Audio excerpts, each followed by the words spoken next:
Assalamualaikum warahmatullahi wabarakatuh. Bismillahirrahmanirrahim. Alhamdulillahirabbil alamin. Wassalatu wassalamu ala asyrafil anbiya'i wal mursalin Sayyidina Muhammadin wa ala alihi wa sahbihi ajma'in. Subhanaka la ilma lana illa ma 'allamtana innaka antal alimul hakim. Rabbi shrah li sadri wa yassir li amri wahlul 'uqdatam min lisani yafqahu qawli, amma ba'd. Nawaina ta'allum wa ta'lim wa tadhakkur wa tadhkir wa nafa intifa' wal ifadah wal istifadah wal hatha ala tamassuki di kitabillahi wa sunnati rasulih ibtihu amardhatillah subhanahu wa ta'ala. Alhamdulillah, kita masih ditakdir oleh Allah bisa istiqomah dalam satu kajian fikih mazhab Syafi'i dengan menggunakan kitab Kifayatul Akhyar karya Al-Imam Taqiyuddin Abi Bakar bin Muhammad Al-Husaini. Semoga kita mendapatkan barokah manfaat dari kitab beliau. Al-Fatihah. A'udzubillahi minasyaitonir rajim. Bismillahirrahmanirrahim. Alhamdulillahirabbil alamin arrahmanir rahim maliki yaumiddin.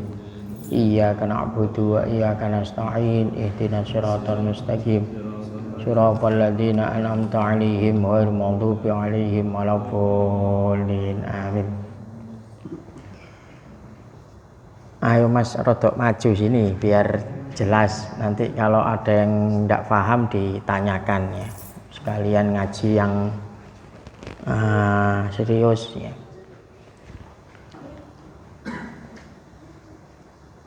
Kita akan bahas pagi hari ini berkenaan tentang hal yang bisa merusak wudhu atau yang membatalkan wudhu. Kita kalau lihat di slide ini, faslun fi nawaqidil wudhu. Bismillahirrahmanirrahim. Qala al-mu'allifu rahimallahu nafa'ana bihi wa bi ulumihi fid dharaini amin. Faslun walladzi yanqudul wudu'a khamsatu asya'a. Yang membatalkan wudu itu ada 5 perkara. Jadi yang bawa catatan dicatat biar enggak lupa. Yang membatalkan wudu ada 5 perkara. Yang nomor pertama, ma kharaja minas sabilaini, yaitu sesuatu yang keluar dari 2 jalan. Maksudnya ini jalan kubul dan jalan dubur, tempat kotoran ini. Wa yang kudul wudu aidon syifa'u daimil hadas. Ya ini. Jadi kalau yang kita tahu ya, yang wajar, yang keluar dari 2 jalan ini kan biasanya buang air kecil atau air besar ya. Tapi ini termasuk juga membatalkan wudhu orang yang sembuh dari daimul hadas. Apa daimul hadas itu? Daimul hadas ini adalah orang yang selalu berhadas. Jadi kalau laki-laki itu biasanya anyang-anyang apa? Jadi pipisnya ini tidak pernah berhenti netes terus ya. Itu sebetulnya di dalam syariat itu termasuk udzur, berarti tidak dianggap batal. Ya apa? Bagaimana sholatnya? ya sudah, pokoknya setiap masuk waktu sholat datang ke kamar mandi, habis itu dibersihkan, habis itu dibuntel, artinya tidak sampai melebar kemana-mana ya. Nah, habis itu langsung melaksanakan sholat, walaupun ketika sholat ini masih netes ya, masih netes. Lah ini kan nggak wudhu, tapi kalau syifa itu artinya sembuh ya, dari daimul hadas, maka dia sudah kembali normal ya. Kembali normal. Kalau pipis ya berarti pipisnya itu menjadi najis dan membatalkan wudhu. Jadi dalam syariat ini kalau kita menghadapi orang yang sakit itu jangan terus saklek, nggak bisa ini najis terus, enggak ya. Syariat ini memberikan keringanan bagi yang memang punya penyakit yang namanya daimul hadas, selalu hadas terus. Contohnya yaitu tadi beser ya, jadi tidak bisa. Atau termasuk orang yang dipakai kalau jenengan sakit itu kateter itu loh, dimasukkan di itu kan daimul hadas ya, apa nih enggak wong memang cairannya ini sambung ya dan membawa najis ya. Nah, hal seperti itu di dalam syariat ini gimana sholatnya? Tetap saja sholat seperti biasa. Nah, jadi ketika dalam keadaan daimul hadas, kaman seperti orang bi salisil baul. Salisil baul itu tadi beser itu ya. Nah, beser biasanya itu kalau sudah tua atau kena penyakit apa, kalau wong Jawa ngarani koyo anyang-anyangan itu ya, ini ibarat kerannya itu sudah nyelower ya deh. Jadi ini netes terus ini ya. Mungkin kita masih sehat ya, maksudnya kalau kita dalam kondisi atau saudara kita, nah ini solusinya gimana ya, itu tadi tetap dihukumi suci, tapi caranya nunggu waktu sholat, masuk ke kamar mandi, dibersihkan, lalu ibarat dikasih kain atau kasih kapas yang kira-kira itu netesnya itu nggak sampai ya melebar kemana-mana. Au ghairihi, atau selain salisil baul. Seperti apa? Syifaul mustahadhah, yaitu sembuhnya perempuan dari istihadhah. Jadi kalau laki-laki tadi itu beser ya, kalau perempuan ini punya satu kebiasaan, yaitu keluar darah pada kemaluannya. Lah keluar darah itu ada 3. Pertama itu haid. Kalau haid itu berarti normal ya, setiap bulan itu mesti datang ya. Kalau rahimnya sehat, haidnya biasanya juga lancar ya, biasanya antara 6 hari 7 hari. Lah ini termasuk normal, wajar ya. Kalau haid ini kan memang dalam keadaan hadas dan juga haram hukumnya sholat ya. Terus juga memang tidak boleh wudhu. Wong memang dia ini orang yang tidak boleh kondisi hadas. Justru kalau berwudhu, niat berwudhu loh ya, ini malah dia berdosa. Loh, kenapa berdosa? Ya berdosa karena sudah ada larangan tidak boleh wudhu ya. Artinya dalam keadaan haid itu orang itu lagi hadas ya, lagi dalam dalam hadas besar malahan ya. Nah, terus kenapa kok dia wudhu? Kan nggak ada fungsinya, wong nggak bisa ya. Nah maka ketika dia niat nawaitul wudhu, orang haid ya niat nawaitul wudhu li raf'il hadas, maka dia berdosa. Karena apa? Tala'ufiddin. Tala'ufiddin itu mempermainkan agama. Ini wis gak oleh kok dilakoni ae ya. Ya, sama dengan wis ero larangan orang haid itu ndak boleh sholat, ya tetap baik sholat. Ya. Wis tahu larangan orang haid itu ndak boleh puasa, tetap saja puasa. Ya. Nah, ini justru gak tambah mendapatkan pahala, tambah mendapatkan apa? Dosa. Jadi syariat itu ada aturannya. Ya. Tidak semuanya yang baik itu terus dianggap baik, itu ndak. Ya. Memang kebaikan, napa sih wong aku lo, napa jenenge kepingin puasa, ya. Puasa kan sunnah, enggak? Iya, tapi puasa ini ada aturannya. Kalau lagi haid itu justru malah haram melaksanakan puasa. Biasanya memang ibadah itu kalau hanya didasari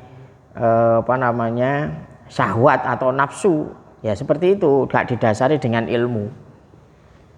Ada perempuan puasa, menjelang sore jam 5 atau mau maghrib ternyata sudah haid. Terus dia mikir, wis tak terusno posoku. Justru itu niat seperti itu malah berdosa. Padahal aslinya, mohon maaf, kalau dia sudah niat puasa lalu syariat itu melarangnya, terus dia mengikuti, dia tetap oleh pahala melakukan puasa, ya. Bisa dipahami ya. Jadi syariat ini punya aturan tersendiri, tidak boleh nanggung wis iki lho jam 5 dulu engkas maghrib tak terus naik posoku. Ya. Nah, ini kan enggak seperti itu aturan syariat ini, ya. Jadi ketika haid perempuan ini tidak boleh melaksanakan wudhu. Lah, kalau kepingin bersih-bersih ya jangan niat wudhu. Kalau kepingin mandi ya jangan niat mandi besar, ya wis mandi saja, mandi biasa, membersihkan. Loh ini saya pengen cuci muka, ya enggak apa-apa cuci muka.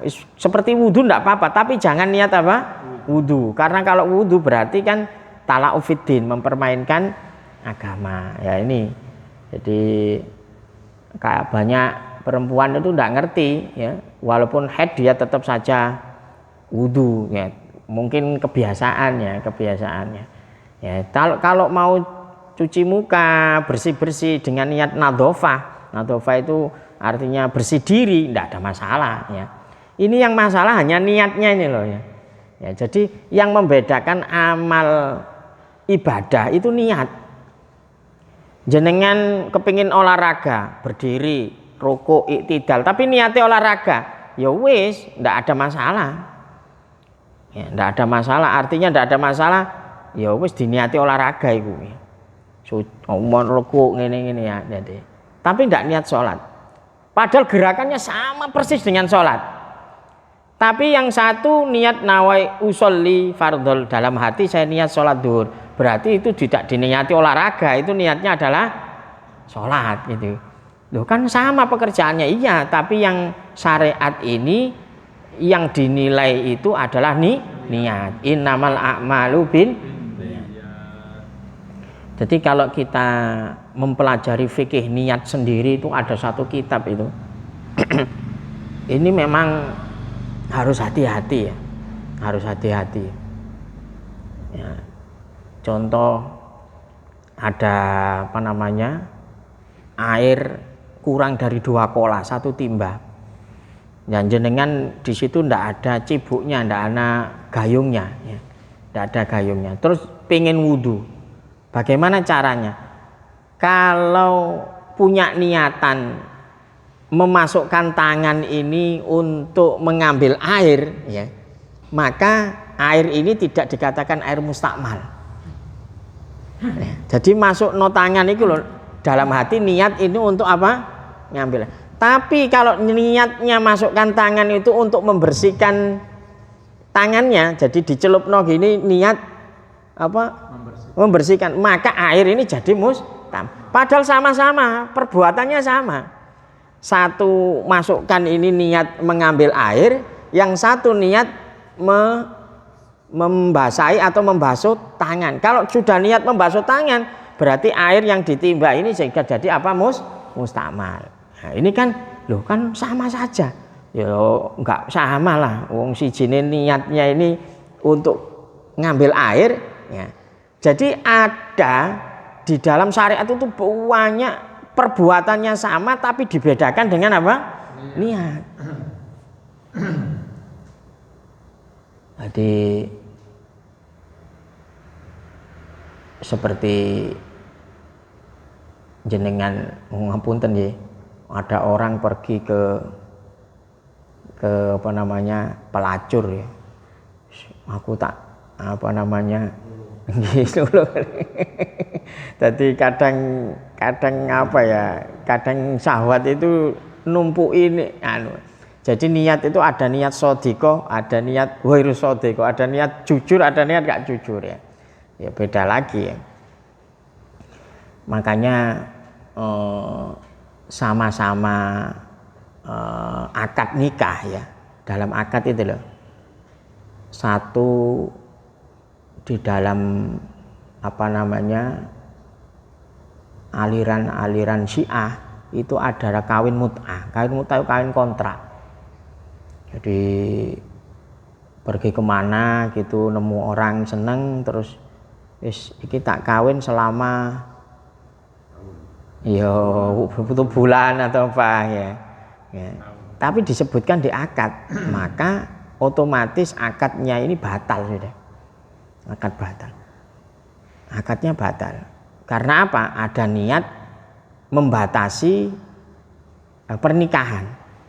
Tapi seandainya tidak ada niat, nikah biasa, terus moro-moro dalam waktu 1 bulan atau 2 bulan ini ada masalah, terus ini saya ceraikan, ya tidak ada masalah. Loh, kan podo ae akad ini enggak, yang satu ada niat apa namanya memang membatasi, yang satu enggak. Yang membedakan apa? Ya akadnya ini yang membedakan. Ya. Makanya di dalam Al-Qur'an itu wa ahallallahul bai'a wa harramar riba, itu ditegaskan.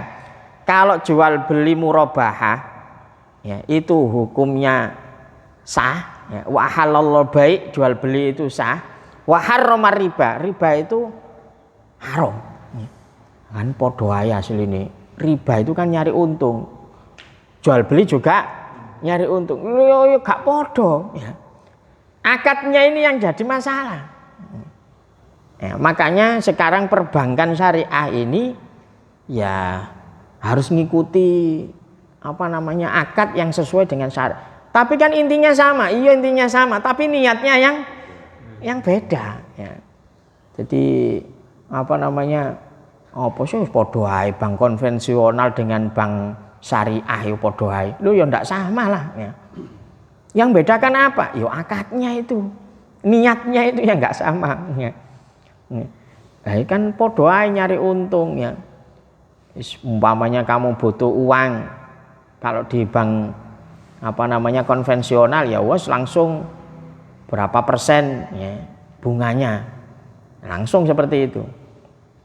Tapi kalau di bank syariah, nah ini diproses dulu, ini akadnya apa dulu ya.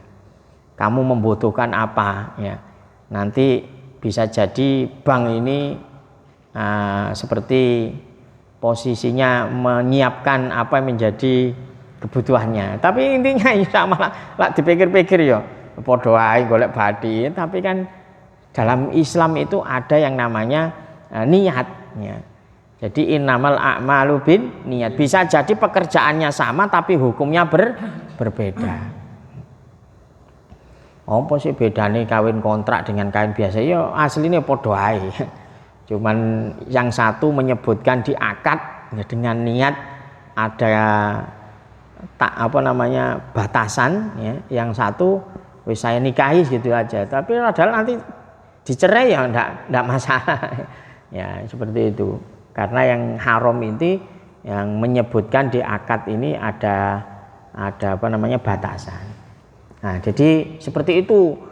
Ini gambaran, contohnya banyak. Kalau saya contohkan di hukum-hukum Islam itu banyak ya. Coba intinya innamal a'malu binniyat itu sesuatu itu bergantung dengan niatnya. Saman hadir di sini kok niat hanya untuk aku kepingin kepethuk iki ya sudah, kamu jenengan tidak dapat pahala thalabul ilmi ya. Tapi kalau hadir di sini diniati thalabul ilmi ya, diniati silaturahim, diniati iktikaf, sudah niat iktikaf apa belum?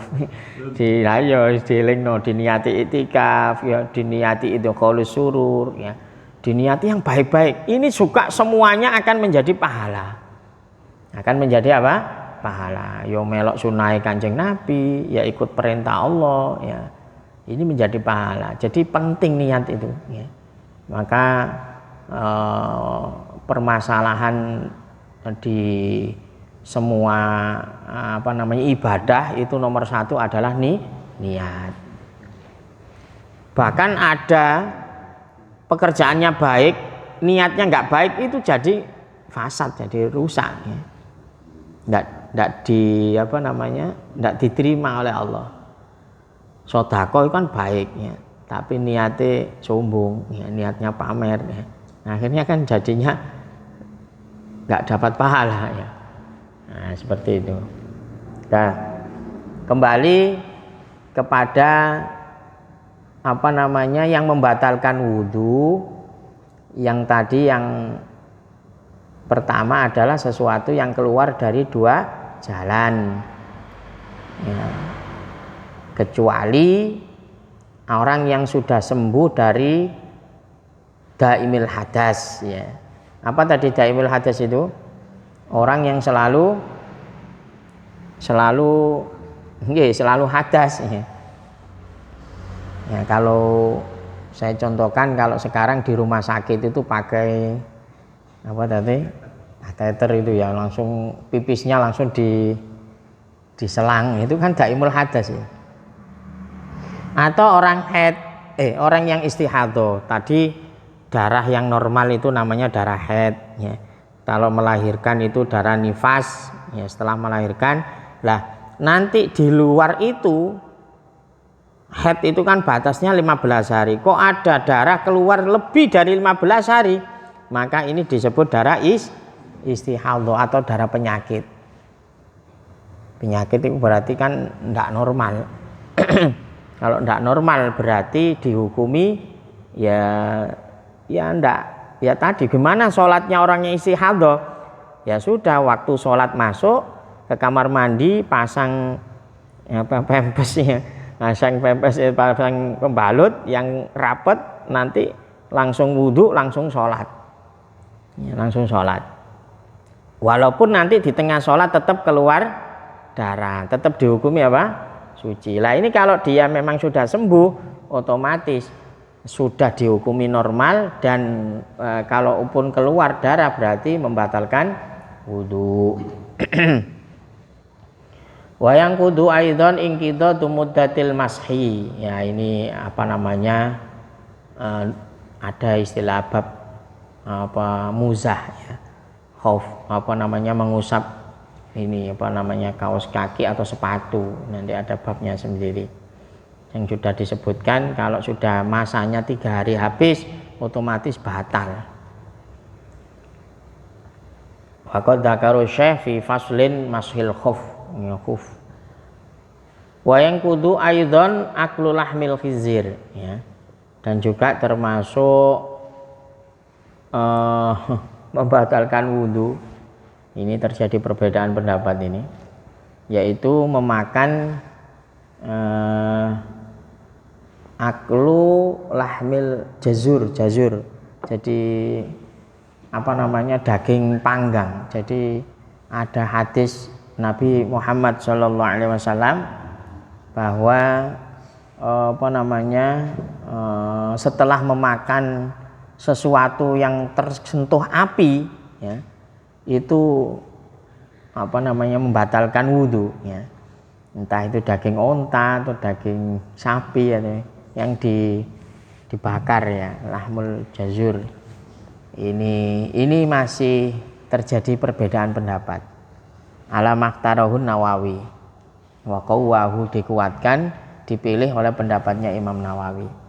Wa qala inna fihi hadisaini sahihaini laisa anhuma jawabu syaffaf wa qad ikhtarahu jama' min ashabinal muhaddisin wa qala wa huwa mimma ya'taqid rujhanihi wallahu alam. Ini menurut yang muktamad, pendapat yang kuat, ini sudah sudah dinasakh ya, karena ada hadis Rasulullah meninggalkan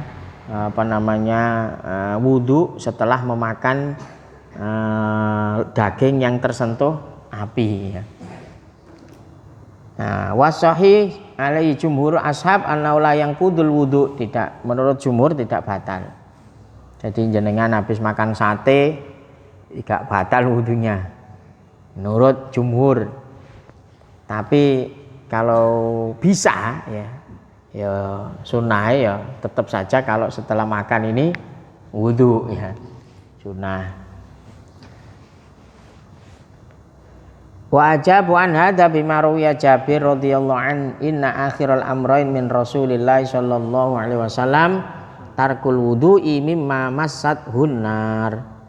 Ini hadis yang diambil jumhur, terakhir dalam dua perkara ini Rasulullah meninggalkan wudu dari sesuatu yang tersentuh api, maksudnya itu yang makanan yang dibakar itu. Idza arafta hadza fal kharij minas sabilan wa huwa al-kubur wa dubur naqid lil wudu ainan kana urihan mu'tadan nadiran kadam wal hasan najisil ain kana au tahiran kadud.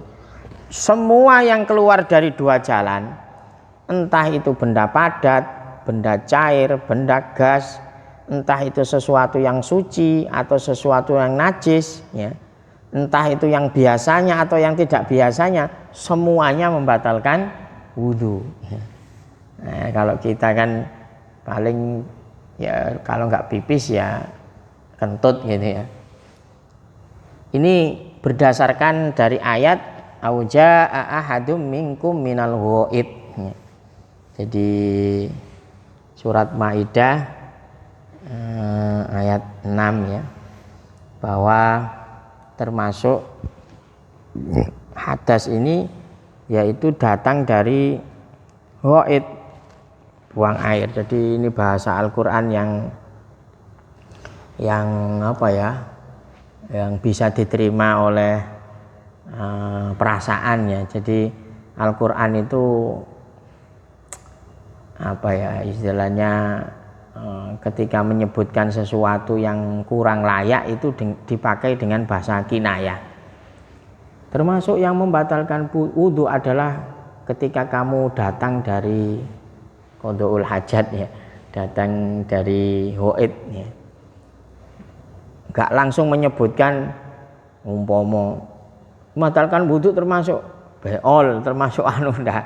Ini bahasanya itu setelah selesai ya, setelah datang ya, itu memperhalus ya.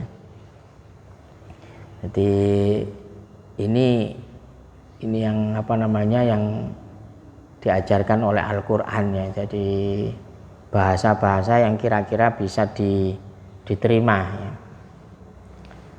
Wa su'ila Abu Hurairah ta'ala anhu anil hadas faqala fusaun dhurrat ya. Termasuk yang membatalkan wudu ini ya kentut kecil, kentut besar ya. Jadi ono fusa ya, ono kentut itu gak ono suarane ya. Ono kentut itu yang bersuara. Itu sama-sama dua-duanya membatalkan wudu ya. Tapi sering kita ini kadang terasa di perut koyok kruk-kruk tapi ndak ada bunyi, ndak ada bau, itu berarti ya masih suci ya. Kadang terasa di perut ya, itu belum ya. Jadi ditakkid, diyakinkan ketika wis anjene ana bunyine wis jelas, ataupun ndak ana bunyine tapi ana baune, berarti itu jelas-jelas adalah kentut dan itu membatalkan wudu.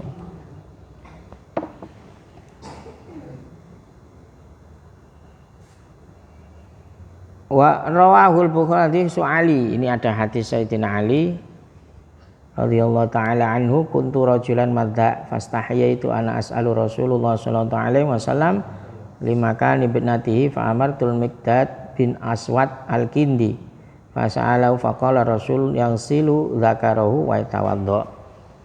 Ini Sayyidina Ali merasa malu untuk bertanya karena ya putrinya Fatimah termasuk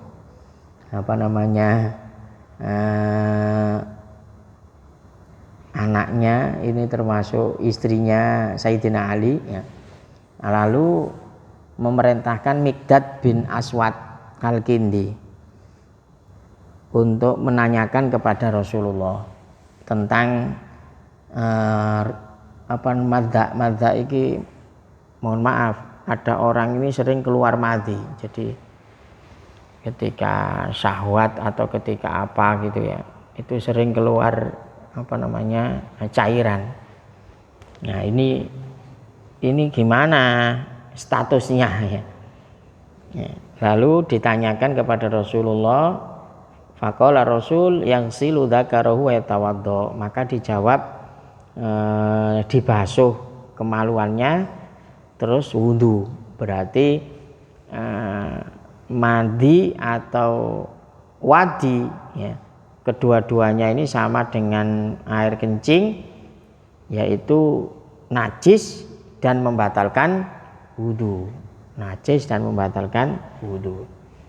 Jadi hadis ini menunjukkan bahwa memang kalau kita punya masalah harus mau menanyakan. Nah, kalau sungkan ya cari perantara. Cari perantara. Ya. Gak enak aku ya. Ini seperti Ali yang juga anaknya ini adalah istrinya ya. Kate takok iki rada ya gak padahal mertuanya sendiri. Tapi menyuruh sahabat ya untuk bertanya tentang masalah madhi gitu ya. Ini gimana statusnya? Lalu dijawab Rasulullah, oh itu dibasuh, artinya dibersihkan lalu berwudu. Berarti itu hukumnya apa? Najis.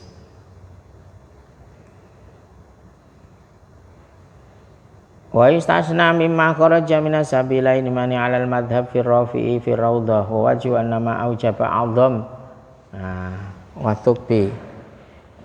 Jadi ada termasuk yang tidak membatalkan wudu itu keluar sperma, keluar mani ya. Jadi kenapa? Ya wis, kalau kena yang lebih besar, yang kecil ya wis gak melok ya. Jadi keluar sperma itu kan gak batal wudu tapi wajib mandi gitu loh. Jadi logikanya ini dicontohkan seperti orang zina muhson dengan ghairu muhson. Zina muhson itu kan sudah punya suami, punya istri, kok berzina, berarti kan dia harus dirajam. Hukumannya dalam syariat itu dirajam itu hukuman mati, dilempari batu sampai mati ya, itu pelaku zina muhson. Lah adapun yang ghairu muhson ini adalah dicambuk sampai 100 kali dan diasingkan 1 tahun. Jadi ya Allah, zaman sekarang ini kadang kasus perzinahan itu cukup banyak sekali ya. Sampai kemarin rame yang bahas tentang ada yang satu laki perempuan hidup bersama tanpa menikah. Sing kasus mutilasi itu sudah 5 tahun ya. Ya isu ya apa iki ya. Lah ini kalau yang ghairu muhson itu kan hanya dicambuk saja. Lah terus ketika ini pelaku ini zina muhson otomatis kan dirajam.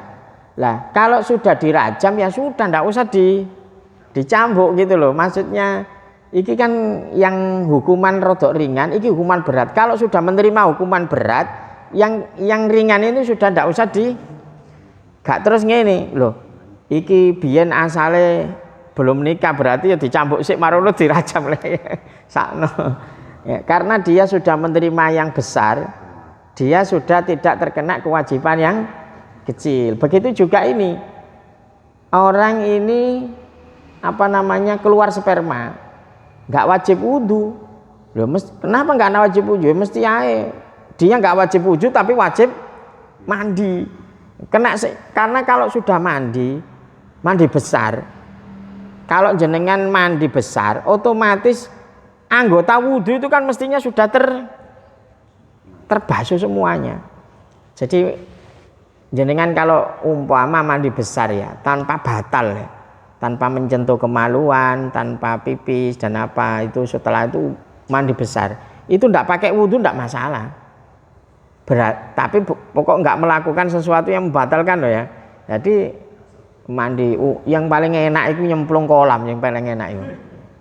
Nanti junub punya kolam renang wis nawaitul husla lirafil hadasil akbar blung renang mentas wis iku wis sah iku ya aman iku ya lho gak wudu lah kan sudah terbasuh semuanya ya. Jadi alasannya ulama itu kenapa kok gak wajib wudu karena sudah melakukan yang besar, otomatis yang kecil ini tercover tercover ya. Jadi seperti tadi ya, hukuman rajam dengan hukuman jilid ya. Kalau sudah terkena rajam ya wis gak usah dijilid ya. Udah, ini saya percepat saja karena kalau mengikuti mengikuti kitab ini diperpanjang pembahasannya. Jadi yang nomor 1 tadi sesuatu yang keluar dari 2 jalan ya. Jalan depan dan jalan belakang. Yang nomor 2 langsung aja kita loncat ya.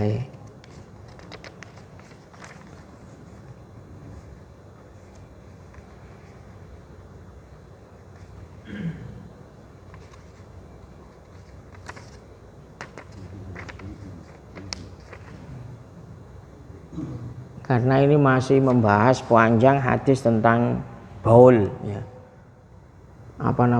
Pipis ya. Termasuk tidak larangan-larangan pipis sembarangan ya. Jadi zaman dulu masih sulit cari toilet ya. Ini tapi Islam ini tetap melarang membuang air. Pertama tidak boleh ngomong, yang kedua tidak boleh menghadap ke kiblat atau membelakangi kiblat, ini untuk yang di tempat yang lapang. Terus juga tidak boleh kencing di tempat yang di situ untuk orang berteduh ya. Pohon ya, atau apalagi pohon yang berbuah ya. Terus tidak boleh pipis di lobang yuyut atau lobange nah, ini juga dimakruhkan ya. Jadi dari dulu ini mohon maaf zaman jahiliyah dulu itu memang banyak yang tidak punya adab ya. Makanya Islam ini sebetulnya innama bu'itsu liutamima makarimal akhlak ya. Jadi mungkin kalau sekarang diomongi gini ya mesti ae karena dulu itu belum ada orang punya aturan, itu belum ada. Nah, pipis sembarangan. Bahkan pernah terjadi orang Baduy ini pipis di dalam masjid. Nah, itu kan saking jahiliyah ya. Jadi makanya Islam ini memberikan rambu-rambu ya.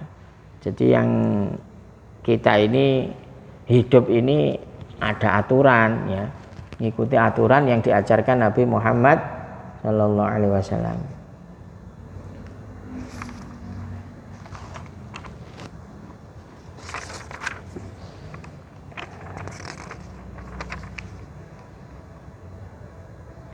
Lalu yang kedua, yang membatalkan wudhu itu adalah tidur atau hilang akal. Wan naumu ala ghairi hayatil mutamakin. Jadi tidur yang pantatnya ini tidak menempel di tempat duduknya. Beda dengan tidur dalam keadaan duduk ya. Karena ada hadis Nabi, al-ainani wika usah fa idza namatil ainan intalaqal waka faman nama falyatawaddo.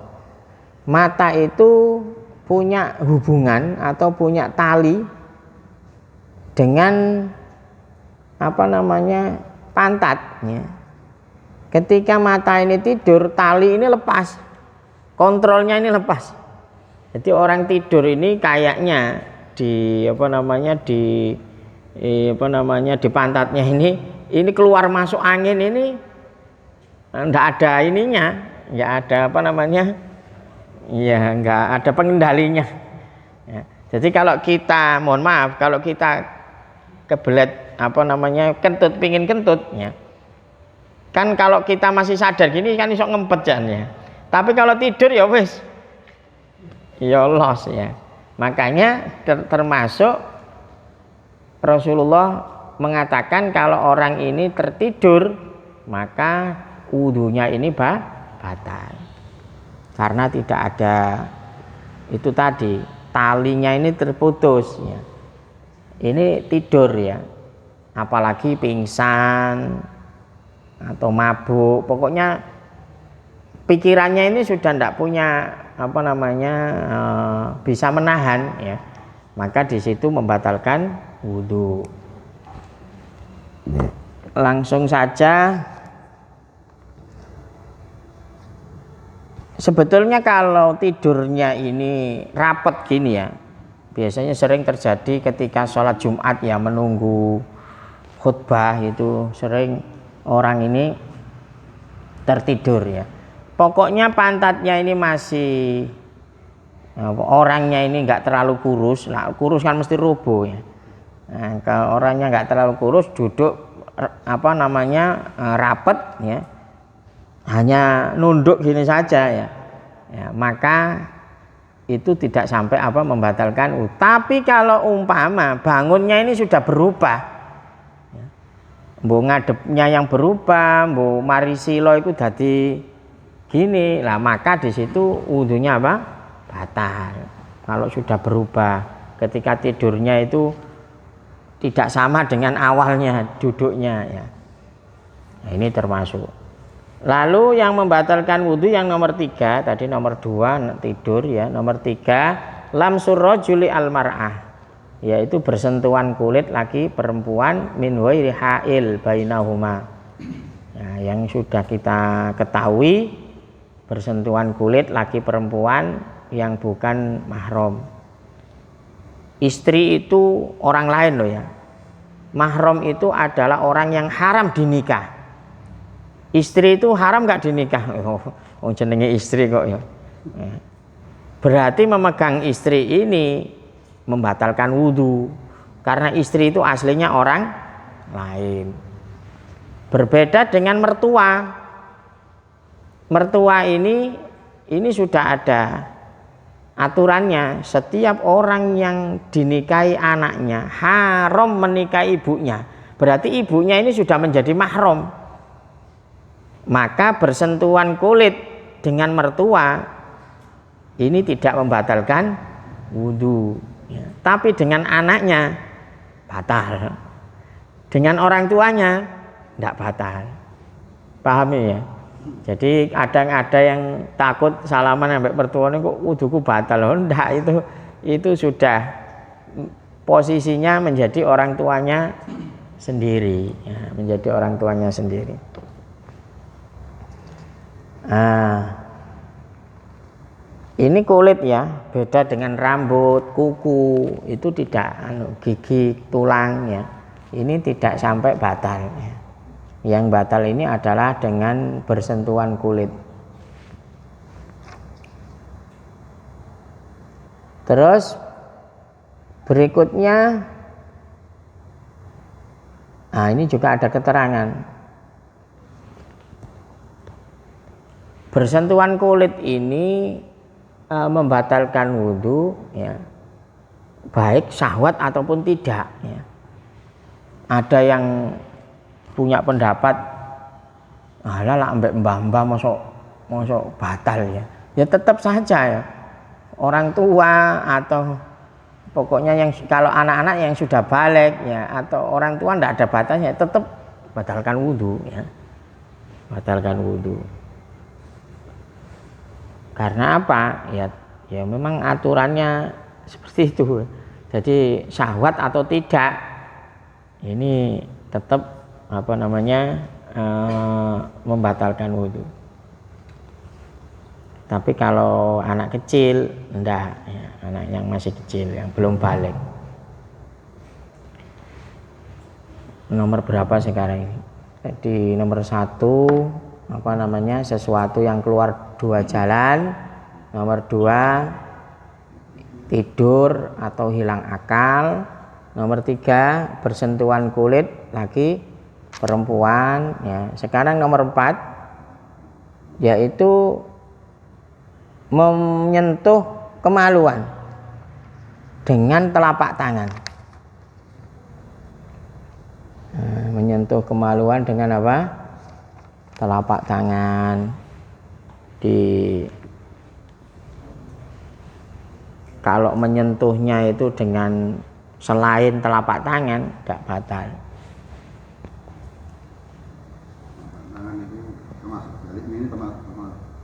Ini enggak, yang warnanya putih ini. Jadi memang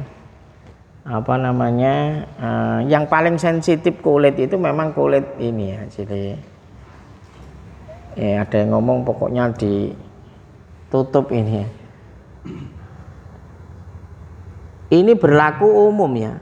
Entah itu kemaluannya sendiri atau kemaluan orang lain, entah itu anak kecil atau dewasa ya. Ini khusus kemaluan anak Adam ya. Tapi kalau kemaluan selainnya ya apa monyet udah ya. Ini khusus ya. Kalau yang kulit tadi itu anak kecil juga enggak batal. Enggak, kalau yang bersentuhan kulitnya.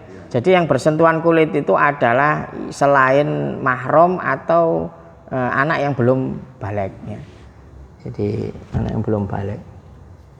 Tapi lah kalau kemaluan ini enggak. Kalau jenengan nyawi anaknya ya menyentuh dengan telapak ini tetap membatalkan wudhu. Adapun mayit ini khilaf. Kalau bisa dihindari, biasanya maupun dan kemarin saya barusan rame ya gara-gara ada seorang perempuan dimandikan jenazahnya, meninggal dimandikan, terus yang ngangkat ini kan laki-laki ya. Otomatis kan tersentuh ya. Ini terjadi khilaf ulama ya. Ada yang mengatakan tidak batal wudhunya, ada yang mengatakan ya tetap batal ya. Akhirnya mestinya diusahakan ini tertutup bawahnya ini sambil ada penghalangnya gitu loh. Penghalangnya kan sunnah ya. Jadi mayit itu setelah dimandikan itu diwudhui ya, diwudhu.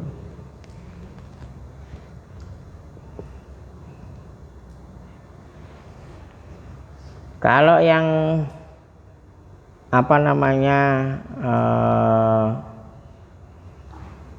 kulit yang umpama habis operasi ya, ada tambahan kulit atau tetap itu membatalkan wudhu.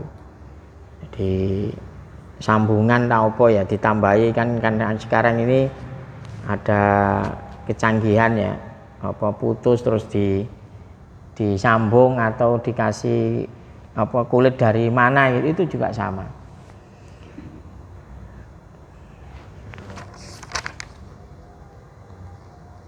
Jadi kalau yang kemaluan ini lebih mutlak ya, laki atau perempuan, kecil atau dewasa, hidup ataupun mati ya.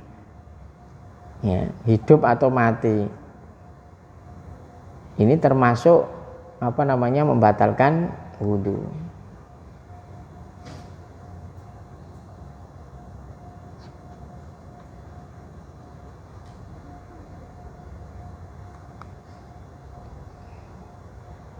Jadi sekali lagi yang membatalkan wudhu ini adalah menyentuh dengan telapak tangan ya. Dengan hadis Nabi Muhammad SAW, man massa dzakarahu falyatawaddo ya. Barang siapa yang menyentuh kemaluannya maka berwudulah ya. Berwudulah.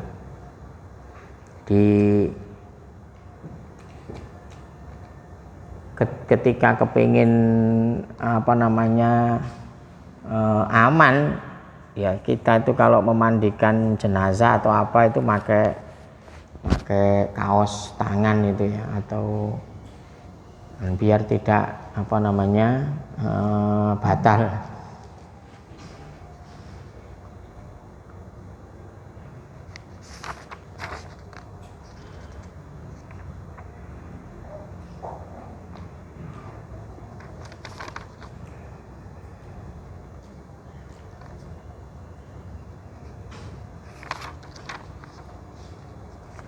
Nah, jadi ini kesimpulan yang membatalkan wudhu ada 5 ya. Yang satu keluar sesuatu dari 2 jalan ya. Keluar sesuatu dari 2 jalan, entah itu kotoran ataupun benda padat, cair, suci ataupun najis. Terus nomor 2 tidur selain tidur dengan duduk. Terus termasuk lebih parah lagi, berarti ini nomor berapa? Nomor 3 ya. Yang kedua tidur kecuali dengan duduk. Terus nomor 3 hilang akal. Hilang akal itu bisa dengan mabuk atau sakit ya, atau pingsan ya, ini masuk. Terus nomor 4 tadi menyentuh kulit laki perempuan dewasa tanpa penghalang selain mahram ya, selain mahram, baik mahram ini ada 3 ya, ada mahram nasab, ada mahram rodok, ada mahram musoharo, sebab pernikahan ya. Kalau sebab pernikahan tadi mertua ya, mertua termasuk saudara sesusu ya. Ini mahram. Cuman nanti beda lagi kalau urusan warisan ya. Kalau warisan ini saudara sesusu ini enggak sama dengan, kalau warisan ini khusus jalur nasab ya. Ya, jadi khusus ya.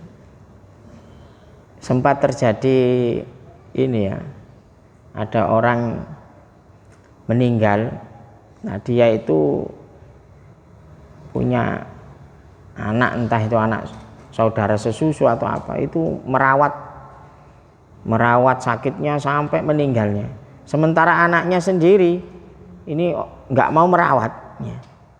Nah, ketika meninggal ini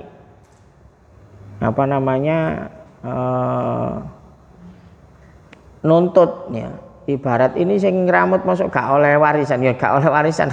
Yang tetap yang dapat adalah yang jalur jalur nasab, walaupun anaknya ini bahasanya itu ya mursal ya, tetap saja jenenge anak ya, tetap saja dia berhak mendapatkan warisan. Tapi kan sekilas kaya gak iki sing ngramut iki ya. Ya, tapi ini aturan syariat seperti itu. Jadi makanya kalau ndak ada istilah mantan anak Enggak ono, mantan suami istri sih ono, atau mantan mertua ndak ada. Karena sudah menjadi mahram mu'abbad. Mahram mu'abbad ini adalah sudah menjadi haram untuk selama-lamanya. Itu namanya mu'abbad. Nah, yang terakhir, yang nomor 5 yaitu menyentuh kemaluan dengan telapak tangan. Mungkin ada yang perlu ditanyakan, monggo. Kita lanjut diskusi atau kita akhiri, monggo. Yang mau bertanya.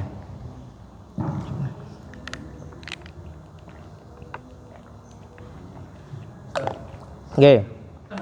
Yang tadi tentang niat tadi ya. Sekarang kita membersihkan. Misalkan di sini ada mungkin yang ada air yang kurang dari 2 kolam atau cebokan lah gitu. Nah, ketika kita kotor, dua-duanya kotor, ya kan? Nah, niat ini cuma nyiduk saja. Nanti beginilah ini. Tapi gantian. Enggak apa-apa. Pokoknya niatnya bukan untuk yang satu untuk nyiduk, yang ini membersihkan yang satu. Enggak apa-apa. Berarti nanti yang ini untuk yang nyiduk. Enggak apa-apa. Jadi yang penting jangan niat memasukkan tangan ini untuk membasuh. Kalau untuk membasuh kan otomatis kan sudah terpakai ya. Tadi kotor ya. Iya, nggak apa-apa. Kotor kan nggak najis, kecuali itu najis. Kalau najis ya nggak bisa ya. Jadi bedakan antara sesuatu itu kotor atau sesuatu itu najis ya. Ya, kalau memang najis ya otomatis harus disucikan dulu ya. Tapi kalau kotor ya nggak apa-apa. Cuma bahasanya itu mimbabil adab ya. Aturan sebaiknya kayak mohon maaf. Jenengan dari rumah tadi nggak pakai sendal ke sini masuk sholat itu nggak masalah kalau selama kakinya ini tidak menginjak najis ya, nggak masalah sholatnya. Ya. Tapi ya kan jadi rusuh waliannya, ya. Jadi kotor. Ya. Nah, itu. Ada lagi, monggo. Kalau enggak kita tutup ya. Semoga menjadi keterangan yang barokah manfaat. Al-Fatihah. A'udzubillahi minasyaitonirrajim. Bismillahirrahmanirrahim. Alhamdulillahirabbil alamin arrahmanirrahim maliki yaumiddin. Iyyaka na'budu wa iyyaka nasta'in. Ihdinas siratal mustaqim. Shiratal ladzina an'amta 'alaihim ghairil maghdubi 'alaihim. Bismillahirrahmanirrahim. Alhamdulillahirabbil alamin. Allahumma shalli 'ala sayidina Muhammad al-Fatih lima ughliq wal khatim lima sabaq nasrul haqqi bil haqqi wal hadi ila siratikal mustaqim wa 'ala alihi haqqa qadri miqdaril 'azim. Allahumma rzuqna ilman nafi'an wa amalan mutaqabbalan wa rizqan halalan thayyiban barakan fi.